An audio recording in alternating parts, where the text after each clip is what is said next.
12 News' Cameron Smith joins us live from Rolling Fork. And Cam, where did the damage occur this time?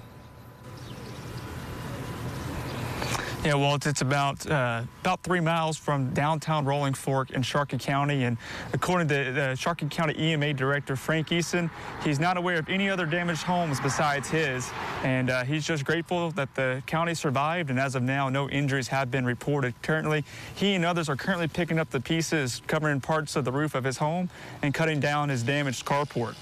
When the storm came through, he was at an event in Rolling Fork, and when the warning came through, they got people at the event taken care of, and then he came home to check on his wife.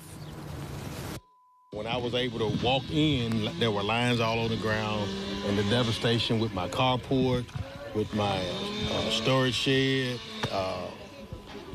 the roof at my house, the roof at my foyer. And but through it all, my wife was fine when I got inside, and we got her safe. Eason says power lines were all over the ground, and there's also reports of downed trees, including this one in Eason's front yard. And a group of volunteers and family members have come to help Eason and his wife get back on their feet. Reporting live in Sharkey County, Cameron Smith, 12 News.